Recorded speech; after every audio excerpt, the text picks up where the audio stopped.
Good evening, ladies and gentlemen, non-binary person just watching us today. Welcome to the final day of EU Contenders Trials. I'm Big Hungry Phil. With me from across the pond is Lafon, and we've got a decider match coming your way. Lafon, break it down for the people. Yeah, we've got Nihili versus Dreadlords, and this one here, Nihili don't have a lot to play for, actually. Not too much they need to do to secure their spot in Contenders, right? They just need to win one map. That's their magic number.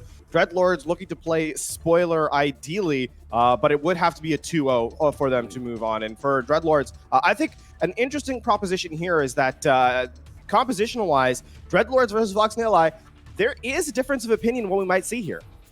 Quite right. So whilst we have seen that Genji poke, as it's kind of being labelled, coming out from both of these guys, one thing that we have seen repeatedly from Dreadlords is a variation where we see them running kind of a heavy dive with the Wrecking Ball and Feanor moving onto the Sombra.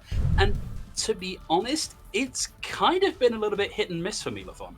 It has, and I think, you know, one thing we kind of talked about, this was especially prevalent, I think, in their game on Wednesday versus HSL, is that the dive worked, but there were parts of maps where straight up the better composition was that poke composition. Dreadlords often struggled trying to get into the swing of things in the mirror matchup. That was, I think, the biggest issue that Dreadlords had coming in. So for this game here today, in our last day of Contenders Trials for EU, I'm hoping for Dreadlords to see if they can perform just a little bit better on that execution, or in terms of the mirror matchup, if they can at least draw things out and make it more in their favor rather than it being so one-sided to their opponent. But for Nihili, of course, we have to say that things are looking pretty safe for them. Again, only one map between them and Contenders proper. So certainly, I think for them, Control here are going to be a massive pick. If they can get that win out right now, especially against Dreadlords, then they've punched their ticket. And it's maybe worth to give you a little bit of context as to why Dreadlords are in this do-or-die one-map position. Yesterday against Shoes, I always do this, it's not Shoes Mini Crew, it's Morning Stars, it's just they have a lot of letters in common. Against Morning Stars yesterday, on paper, a game that they should have won fairly easily, because Morning Stars was sat on this 2-0 record, they had nothing on the board. And then Morning Stars just turned up in a phenomenal way, a much more relaxed, a much more energetic team, and Dreadlords just couldn't find enough to tackle that, and so they took that additional loss. Had they not taken that, this would be looking a lot better for them in what is effectively their fight for Contenders map. Yeah, and it is going to be map number 1 where, again, Dreadlords, all of it on the line. You have to come out swinging. No mistakes left for this squad as Control going to start up now. And Phil, I mean, if you're Dreadlords, you kind of have to think that what we're going to see is that dive early on. Just because if they can come out and play that aggressive style, force Nihili to make mistakes, then this may be something they can actually accomplish. But it must be said, a lot of people are expecting Nihili to take this one. I kind of think that's where the sensible money is. Dreadlords, they've been very, very patchy, a little bit on and off again. And looking at what we've currently got locked in, yes, I know we've still got a good 16 seconds before we see them really take out here. We've got to look really at what Feanor picks here, because he has been playing quite a few different roles here. We've seen him on the Pharah, on the Sombra, and on the Genji as well. And I think this is really what's going to dictate how this team does. But with our guys ready to leave spawn, this is an interesting look coming out from Dreadlords. Yeah, this is dive-ish. It's mostly dive with Pure Irish playing the Pure Irish providing sort of the sustain, the frontline setup. You can see Feanor looking for that poke damage build. Not a true fight starting, but certainly already Jaru taking a ton of damage. No, that's right. Both teams currently jockeying for position.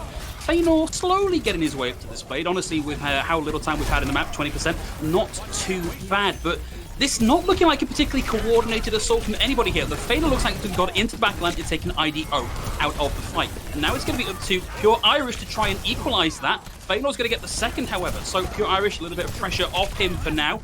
Kills looking good now for the Dreadlords. As long as they can get these next 2 or 3 off the board before the recontest comes in, they're looking good. But with that punchback taking Feanor a big part of the damage off the table, things get just that little bit harder for Dreadlords. Looking like they might be able to stabilize here, having taken the main tank in Jaru off of the board. We'll have the pulse bomb ready for Arku, who has been doing very good work on that Tracer. And I kind of feel like I cast a curse. The guy just there whips that that pulse bomb into the waiting kinetic grasp, and no one is giving this up just yet, Lafon.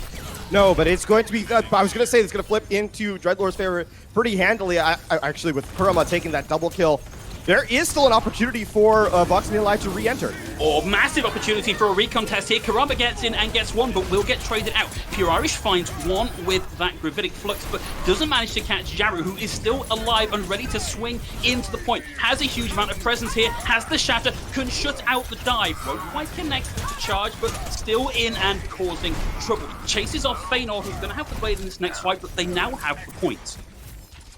I mean, you know, Vox Nihili, they sort of bent but did not break. Yes, they gave up some percentage, but they're going to have a pretty good recontestant. Honestly, I would not be surprised at all if Jaro uses this Earth Shatter as a one-man shutdown, rather, onto Feanor. And with Arca being taken out so late, this is going to be go button right away. It's kind of interesting here from NKZ using the Flux so early, is that they kind of had that one, I feel like. They were just waiting for Dreadlords to reset.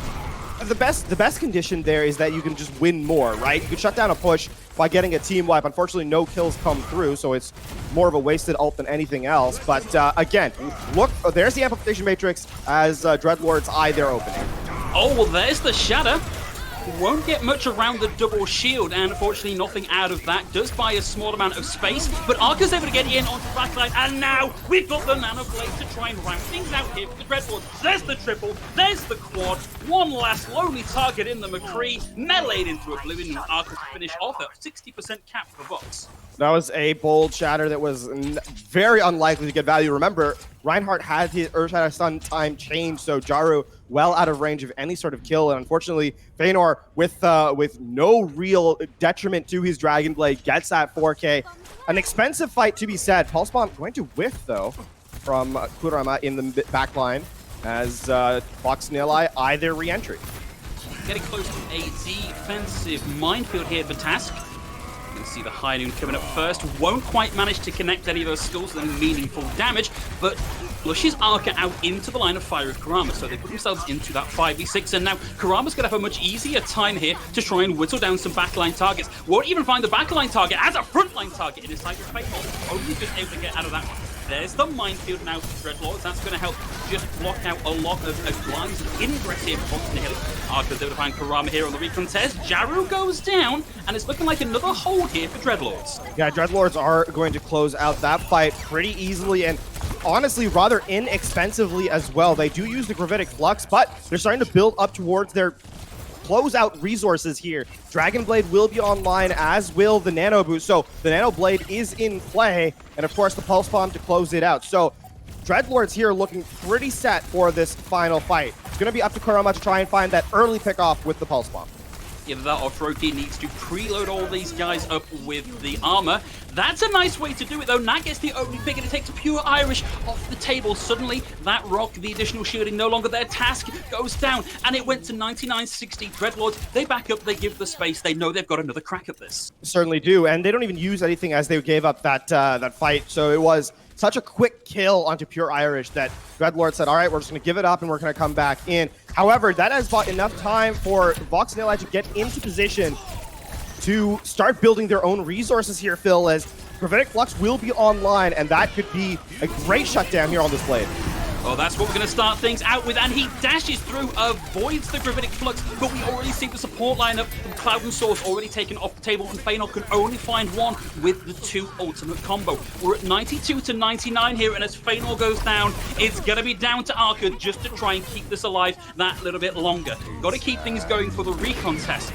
We'll get the Hider in the back, finding Task. Does keep that alive long enough to allow Pure Irish to get that little bit closer. We'll have the rally now from Cloud as well, which is going to make it that little bit harder now for Vox Nihili to get in over the top and deal meaningful damage. And it looks like we've got the flip there. Vox Nihili just backing off enough to secure that. Jared's going to get the pick onto Pure Irish though, but this is a great angle for Vox Nihili. I was going to say for IDO, but IDO just gets focused down by Arca, and very suddenly this is the Arca show getting the double there. Kurama looking to answer back now. Kurama with a Pulse Bomb needs to stick this somewhere pretty impactful, because Arca right now is doing so much damage and so much work for his team. As the dash reset comes through, Kurama goes down. Froki with a valiant attempt at a recontest won't be enough, and Dreadlords are keeping things alive. These teams are, you know, honestly a closer round than I kind of expected at the start there. a good reset from Dreadlords to bring that back into their favor. They give up positioning. They give up that sort of. They don't use anything on that recontest either. You know, when Vox Nihili comes in, so they're able to come back into the next fight with their cooldowns, and it must be said, it's tough to land the gravitic flux on moving targets, and Pure Irish it misses, and the Dragon Blade is enough to get just enough kills to get the fight moving into Dreadlord's favor. So, talking about moving targets though, Levon, look at the divey compositions we've got coming out from our teams. Yeah, I mean, it's basically, well, it's going to be Pharah Mercy actually instead of the Genji here from Feanor. And Feanor, a strong Pharah player in his own right. Yeah, that's right. Recently won the Caster's Nest Pharah Mercy Gala, first place that one, so a really strong pick for him here. Struggled a little bit the last match we saw him to find real value.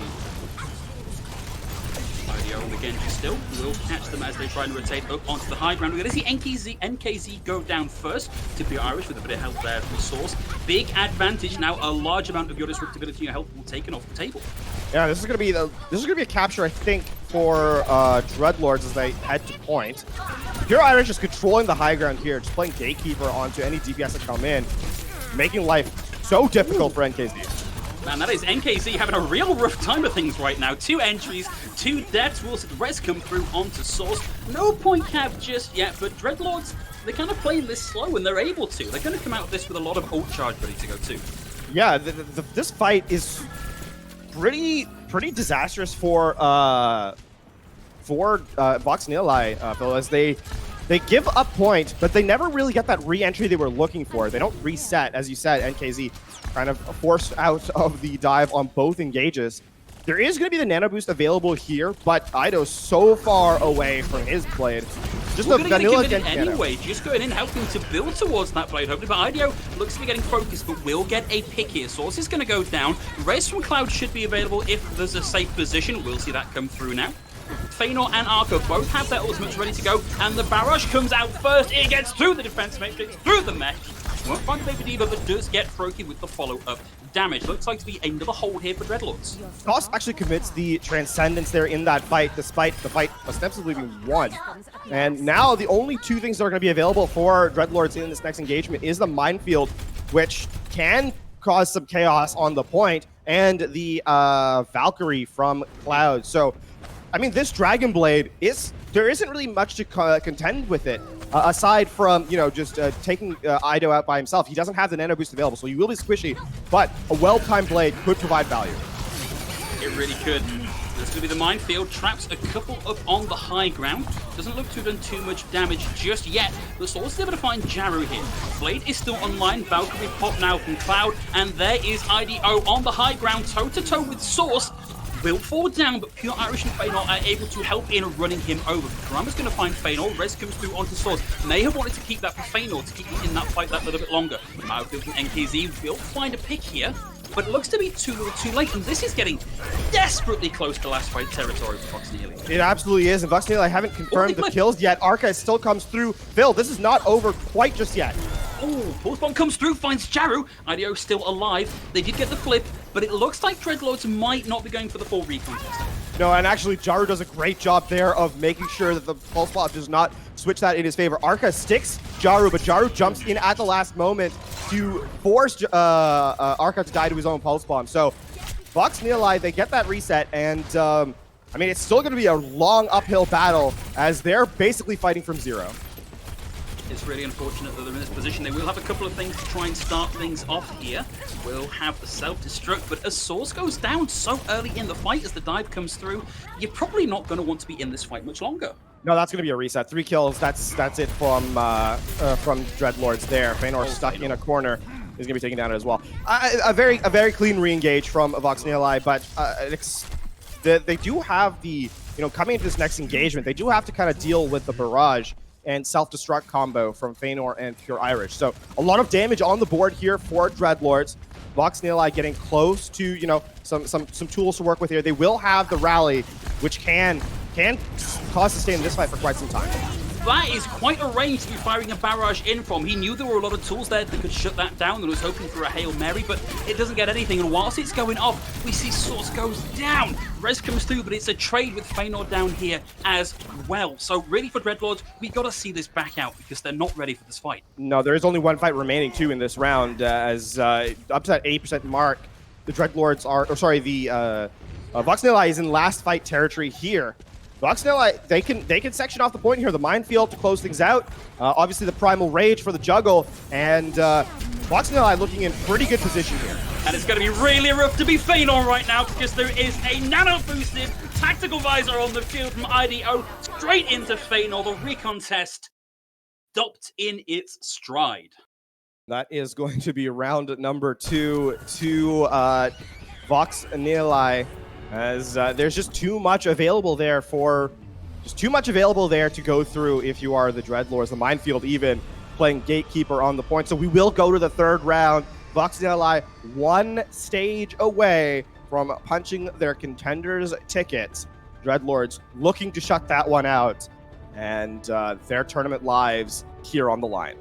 Be so nerve-wracking if you're Dreadlords right now because you got to be feeling pretty good after that first map. You're able to take that in the 3-map sub-series, and now to be, you know, level pegging coming into the last one. It feels like we're at match point. I guess really we're at Contenders trials point for these guys. We certainly are. That's your ticket right there. You're looking at it, and we're gonna see a more poke composition here from Dreadlords of all people, actually, as Arca is going to start on the McCree. Dive here from Vox Nihili. Yeah, interesting kind of role reversal here, especially when you consider the task is, I don't want to call him a ball one trick because I don't think he's that, but certainly more of a ball specialist. Probably not quite as comfortable on the Orisa. Nobody really taking this fight seriously just yet. Vox Nihili able to position themselves round and about. Flashbang a little bit short there. Won't be quite able to interrupt NKZ. The early immortality field here from Source as well. Yeah, they had to because that anti-nade was so good onto the tanks of Dreadlords, and that means that despite the better sustain comp, the Dreadlords, or the better poke comp, Dreadlords had to give up point first. I'm going to try for the re-entry here, but NKZ doing so much damage. This is unfortunate. Pulse bomb there from Karama, and a off-the-map reset for Cloud, and this whole fight was just it might as well not even happen for the Dreadlords. Yeah, no, Dreadlords are a little uncomfortable with that because not only did that fight take a long time and they gave up a ton of percentage, they didn't actually build anything in there. The furthest ahead is Sauce with the amplification matrix, but aside from that, it's looking pretty comfortable for Vox Nihili. They're going to have the Nano Blade in this next engagement, and realistically, the only thing he has to fight through is the stuns as well as the immortality field. So this could be a pretty painful engagement here for Dreadlords as Vox Nihili set up. Ooh, NKZ drops the minefield, gets the power driver, sends Source into the air. Nate comes through from that, your Irish goes down. That was such a good play from NKZ. Yeah, that's actually just one of the clean plays that you see. Perfectly placed. Take a clip of that one and highlight it because that was highlight worthy indeed. And I mean, not only did that just win a fight with mines, an ultimate you don't normally see that happen with, it didn't build. It was so quickly done that Dreadlords are in pretty disastrous situation. They don't have anything on the board to really re-engage with, and we're in last fight territory. That Nano Blade is still on play. And they don't even have the rally, which, you know, can at least do a little bit to mitigate some of the damage coming through from the Nano Boosted Dragon Blade, but this is looking very much like IDO is just going to have his pick of the litter here. If he can dodge the rock and the flash and the shield bash, then this could be the fight-winning ultimate right here. Yeah. There is start things up from Source. Good anti-nade. Here we go. Dragon Blade will receive one stun. Immortality build comes up and Arca's able to pop the Deadeye and find IDO. 2-man advantage now for Dreadlords. Can they conquer this into a fight win here? Because that's what they need to keep themselves in this. There's the Flux. Pure Irish goes down to Nat. There's the stick coming out from Kurama, and despite an early couple of picks here, things are falling apart for the Dreadlords as Vox Nihili fight back in energetic fashion. The point hasn't flipped just yet. Feanor doesn't have the Dragon Blade to work with. Will very briefly have that Immortality field, but it's down and gone.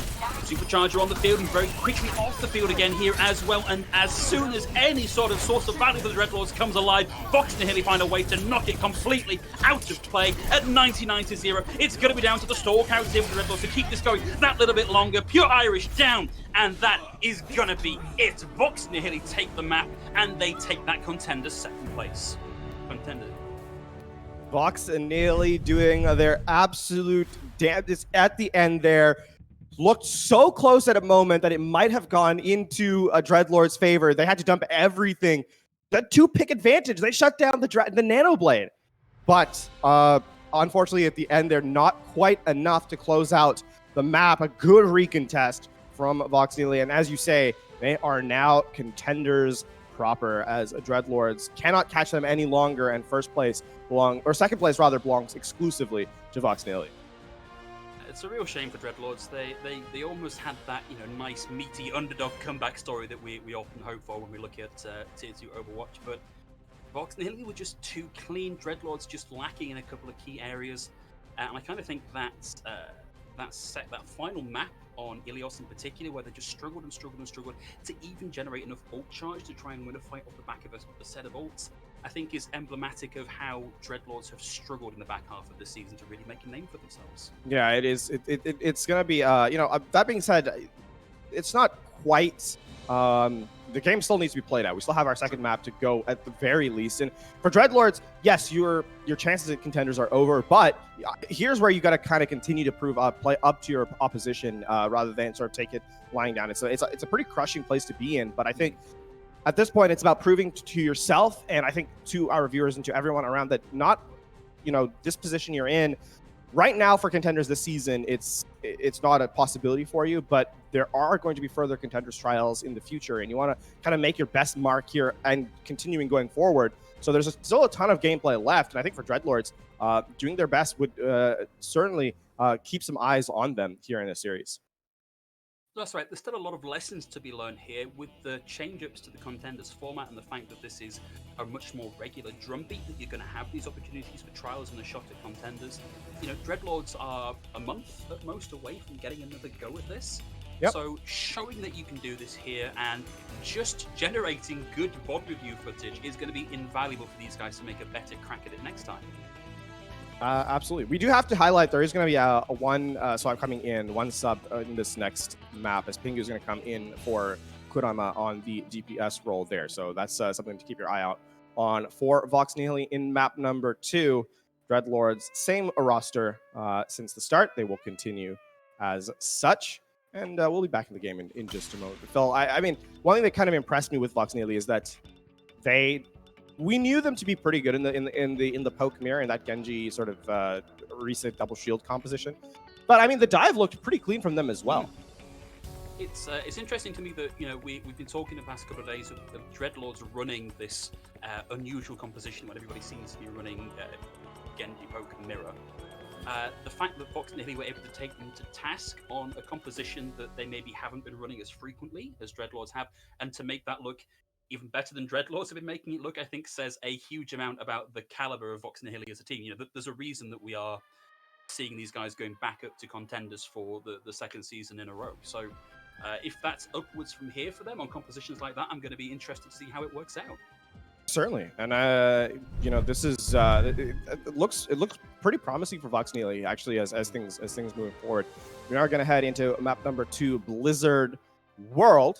Is going to be our hybrid map in this series. And I mean, I think dive is probably going to take a back seat here, Phil. Maybe. Likely going to go back to that poke composition that we've so expected to see in previous matches. So certainly a more stable map compared to Control, and especially Ilios. Yeah, I have this image in my head of a button installed on every caster's desk that is just Control is chaos.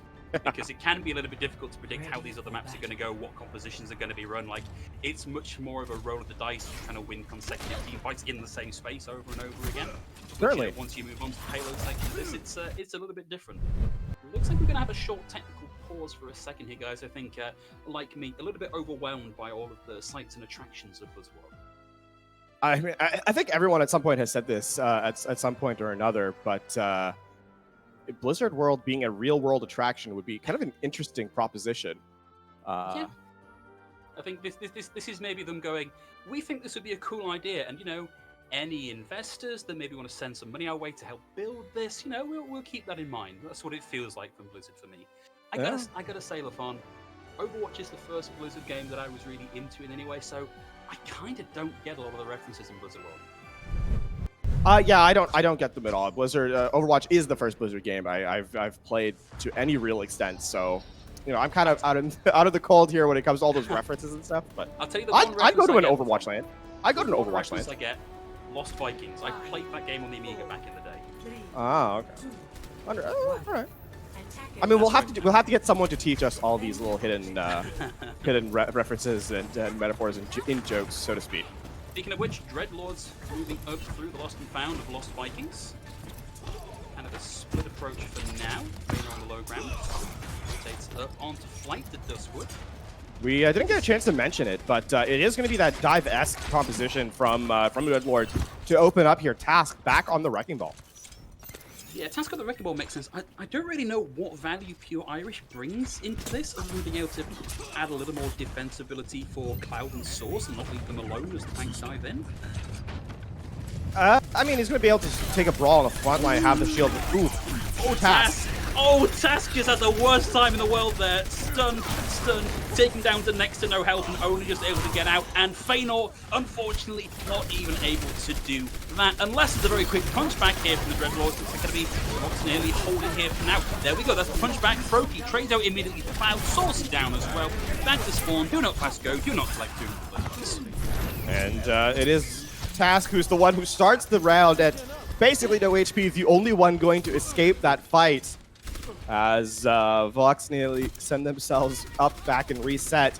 And a really strong fight there from Pingu, actually, who steps into this map. He's up to 92%, well ahead of Feanor on the Dragon Blade charge. He's going to have that here even before support ultimates are even online.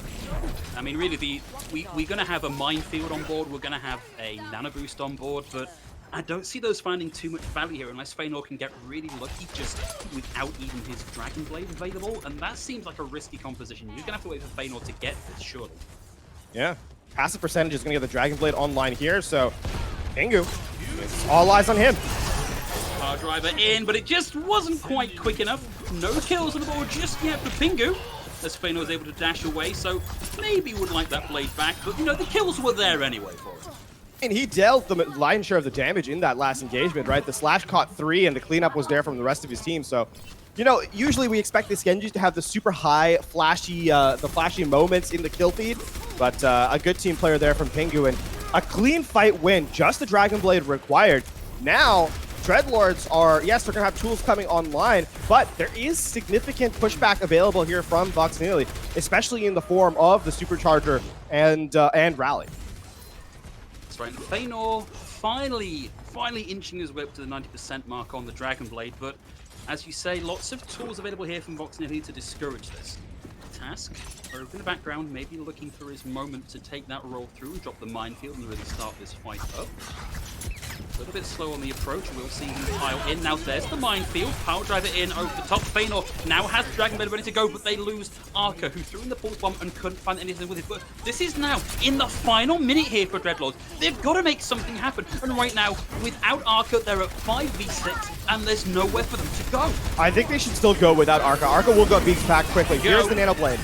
And a boosted Dragon Blade swipes in, finds Nat up onto the high ground. IDO taken out of it, dragged back in to the range of the Orisa, but can't find too much with the final slash there. Pure Irish is going to get Jaru, and it may have taken them most of their time bank here, but it looks like we're finally going to see the cap here for Dreadlords. Most of the time bank and all of their resources in that engagement. They are going to take the first point, as you said, but it's all uphill battle from here for them.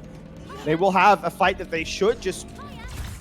I don't think this next fight here is going to be particularly good for Dreadlords. They're going to have to get an early pickoff. Well, IDO goes how about down. that one? IDO taken out of it nice and early, and aggression coming out now from Feanor, playing quite far up away from the team, taking the high ground, getting a line in as the Vox Nihili team re-approach. Oh, Task is... Oh, Task needs to stay alive here. Oh dear. He's not gonna... They've swapped onto McCree specifically to mess up Task's day. Yeah, Task now has to deal with 3 stuns in this next fight. Or in every fight hereafter, as he's got the Sigma, the McCree, and that's just going to signal the go button to start things going. Ooh. Now Ping's able to find pure Good Irish. anti-nade, though. Feynor with a pushback. Yeah, beautiful anti-nade from Source, and also get Source most of the way towards this Nano Blade. King falling very low, did commit the Dragon Blade, but didn't find too much value with it. Now the power drive from Task will generate the minefield. It's going to be Arca that gets the pick here. Looking like this might be a continuation of the push now from Dreadlords as Fox and Nihili lose this last fight. And that hero of all of that was Sauce with that anti-nade just to shut down the push. Remember, that was looking terrible for Dreadlords as both Pure Irish and Task had gone down so very low. Sauce single-handedly bringing that one back. And as you say, the Dragon Blade committed from Pingu. He's going to switch over to the Torbjorn just to dissuade the flanking here from the DPS of Dreadlords. I mean, this has become more and more anti-dive as the round has gone on. But we will have that nano-boosted Dragon Blade ready to go. I mean, anti-dive no matter, as the minefield in the backline. That's right, minefield in the backline, and all ults committed now from the Dreadlords. A slice and a dice from Feynor, worn into the minefield for the Task. We'll see their last few second contest coming out as NKZ is rounded off the point. 2 minutes, 25 seconds left on the clock, the point seal upon. I will say that as good as that second point looked for, Pingu should go down here. As good as that point looked for Dreadlords, we should say that Dive looks its best on this map, I think, in that second phase. You know, with the ability to flank more easily, with the ability to sort of not let Vox Nihili set up. Here on third, which is better for Poke. I mean, not if Arca keeps taking Pingu to pass, but this is already looking pretty rough here for Vox Nihili. They needed to have not lost Pingu quite so early on. Luckily, his respawn's going to be pretty quick here. Arca and Task look to be taking a slightly interesting angle here as Arca is closing in on the full spawn. I mean, Pingu has to be escorted from spawn inside his team with Hal. There's the High Noon. High Noon will find Task. Minefield comes out though, so suddenly a lot harder for Vox Nihili to dodge out of the way. They're not making that too big of a problem though as Jaru takes Feynor out. Dreadlords are going to be backing away from this one as Jaru and the rest continue the chase. That's more than halfway through third before that first fight even happened though. And so Vox Nihili, yes, they're gonna get the hold, and they're gonna get a pretty decent time off the bank, but they've given up a lot more of the map than I think they wanted to. Swaps coming through wholesale from the offensive Dreadlords as double shield now in play for both squads. We're going to see Faruqi start things off here with the rally, and he's going to use that to great effect as the signal for the rest of the team to go. Cloud, Arca, Pure Irish, all down here, and we are under a minute left on the clock, and Vox Nihili are playing outside of the spawn doors. What a halt there from Jaru to make sure that Dreadlords could not escape, and I don't know that Dreadlords... Let's see this one coming. Okay, so they're going to back up after Faruqi spots out the shield. Here's that last fight. Yeah, a lot of ultimates available. Going to start things off with Nat with the amplification matrix. Comes in at a weird angle. They're struggling to find too much value with it here. But crucially, Pingu has the Molten Core here, and that can just stop any and all lines of ingress. IDO flanking into the back is going to have a free range into the head hitbox, and Arca's going to go down, Task down as well. They divert Cloud to try and get the kill. Molten Core over the point, force chased off, and that is as far as the payload is going. And this is now up to Vox Nihili to prove that they can equalize on their offense. Not an insurmountable distance to attain at all. And it really, I think, comes down to this first point here for Vox Nihili, especially with how well they defended on their own defense. If they can unlock the point with little fanfare, if they can get through pretty easily, then it's all about just continuing that time bank snowball to get to third point. Once you do that, then Vox Nihili are in pretty good position, but you still have to get through the first two stages to put yourself in that position to close out the series here in between these two teams. For Dreadlords, though, I don't feel like they can get away from running dive on this opening point, and in fact, they're just going to go straight for the Genji poke mirror.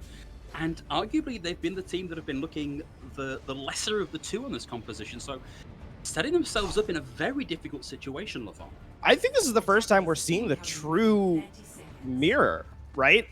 Between in this composition, should Vox Nihili actually choose to leave spawn on this, because if I remember correctly on Ilios, it was actually into a dive composition that Dreadlords running the poke, whereas Vox Nihili used the Wrecking Ball dive. So this is the first time we're seeing in this series the true mirror.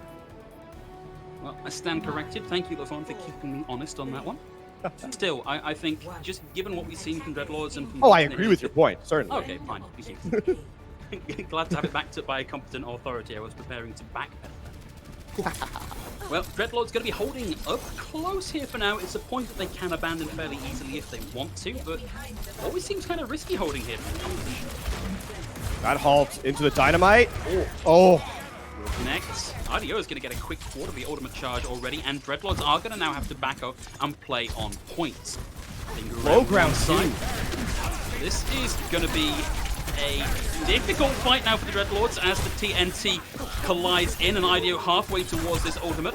NPZ able to just peek around the corner and throw in some of the damage. Will get halted back in, and Immortality Field now out early for Source. It goes down, and suddenly the incoming damage is a lot more meaningful. Nat has the Amplification Matrix ready to go. So does Source, so it's Matrix for Matrix, but IDO playing the off angle here can just continue to pile in the damage.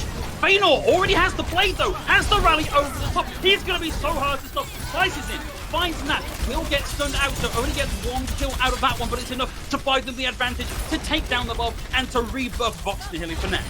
What an absolute brawl there as Vox Nihili dropped to a man, and it was the superior sustain, yes. I mean, we saw how close on a nice edge that fight was going. With that Immortality Field down, I was genuinely expecting Dreadlords to collapse, but superior healing from Sauce and Cloud, and they just get to both ultimates, dump them in, get more value out of it, and obviously Feanor getting to the Dragon Blade. But this next fight, so critical here, as the only thing available is Pure Aish's Gravitic Flux. Pingu certainly going to try and look for an opportunity to blade here. A lot of pressure on the Sigma of Pure Irish. It's going to be NKZ starting things up and finds one with the Gravitic Flux. Pingu comes in for the double. No blade needed, able to do that just with the primary fire and the dash. Amazing combo there. The Gravitic Flux into the Supercharger, and there's nothing there for Dreadlords to look for.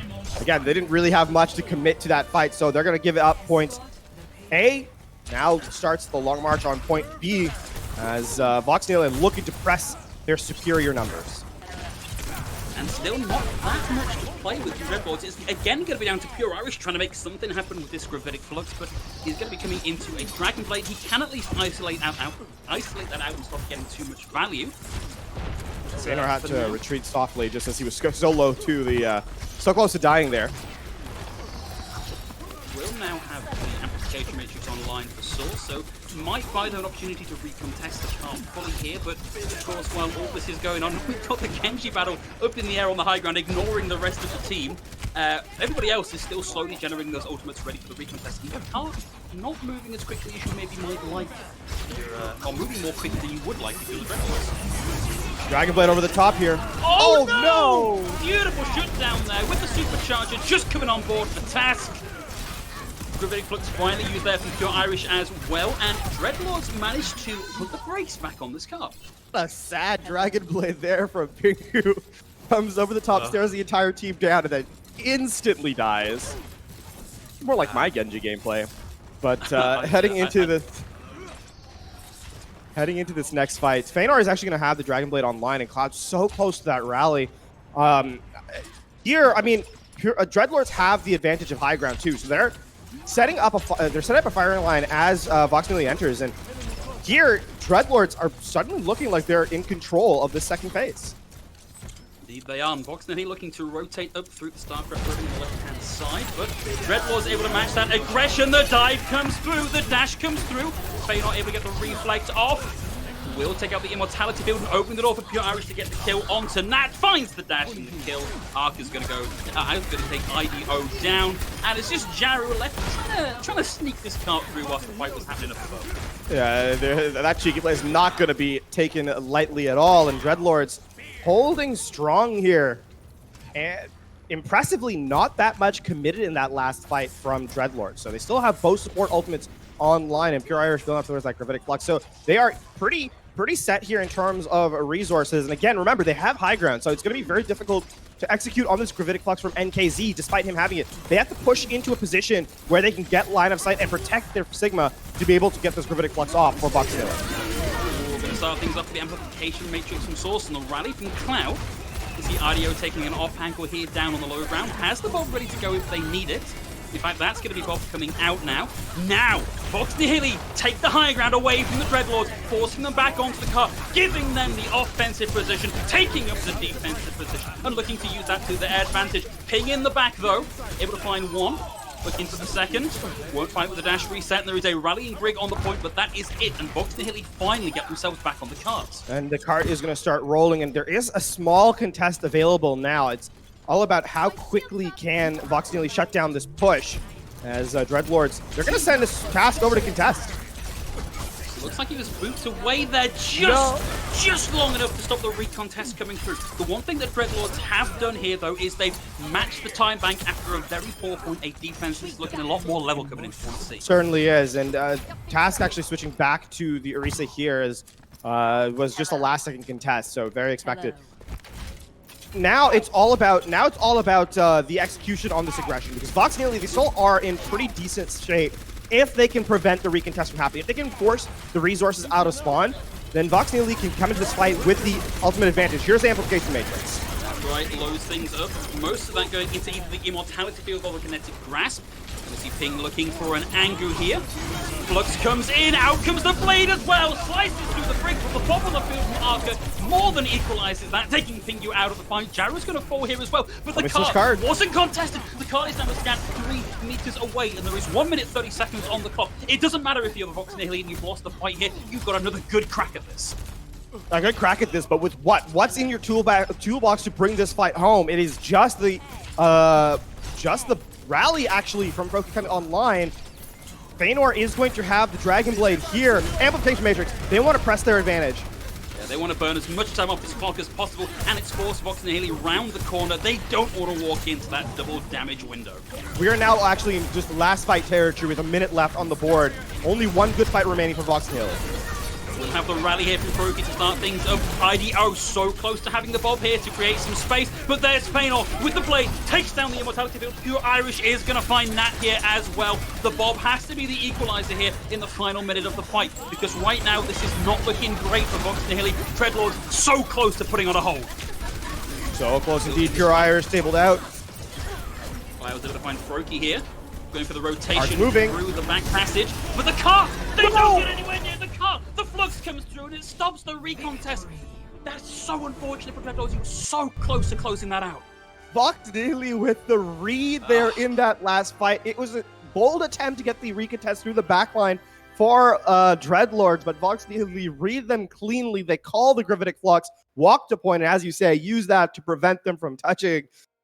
Oh, what a play by Vox Nihili indeed, as they take the 2-0 here up against Dreadlords. A hotly contested second map, and down to literally the final fight to close things out. Phil, what a spectacular sequence of events there at the very, very end.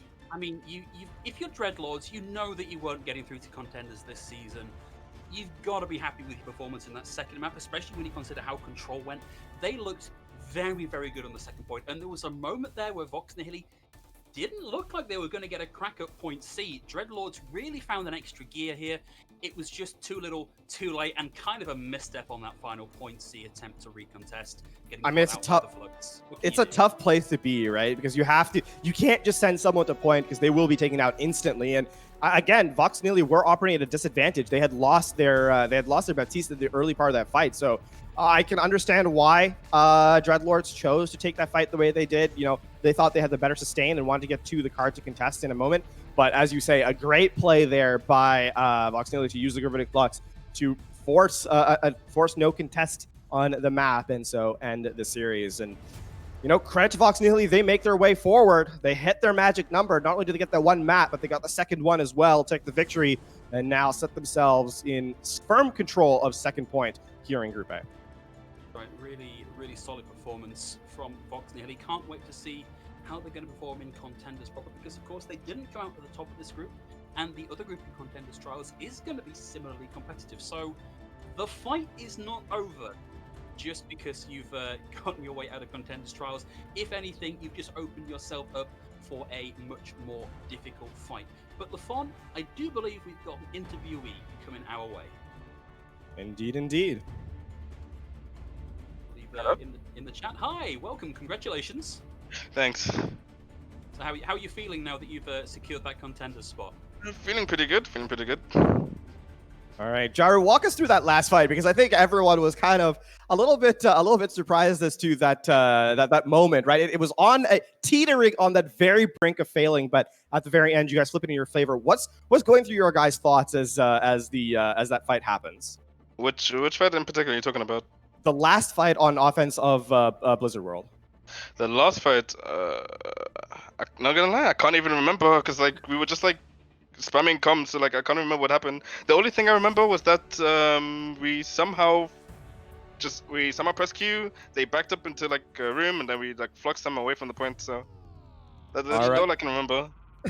You're pulling the veil back a bit here, Jared. We were looking at that going, oh man, that was such a smart play to force them through into the back room and then to use the flux to stop the recontest. And it turns out you're all just screaming and pressing Q in comms. I mean, the flux to force them off the point, that was actually like a planned play, because we saw that they were back in the room, so they have to touch points, right? And so we flux them like they can't touch point. That part was actually planned, but the rest of it was kind of like just button pressing, pretty much. Chaos in general. All right, Jaru, that's now walk us through your team's emotions coming in, because you guys have punched your ticket. You hit your magic number, that one map win, but you guys take the victory as well. What's next for you guys?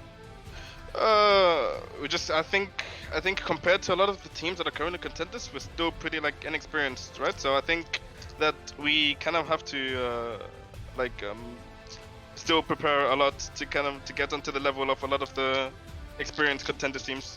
So like we have a challenge ahead of us, but we are pretty sure that we'll do fine and we'll improve. Great. Well, any final words before we let you go back to celebrate with your team? Anybody you want to shout out while you're here? No, but there's just one thing I want to say. Let's go, Jaru! Okay, I'm done. Goodbye. Let's go, Drew. Indeed, Drew, thank you very much for joining us. All right, thanks. Again, congratulations on making Contenders. Looking forward to see how you make do in the proper series. Now, guys, that is, of course, our first match out of the way for today, but don't go too far, because myself and Lafont, we're coming right back. We've got another match coming your way in the not-too-distant future. Stay tuned, everybody.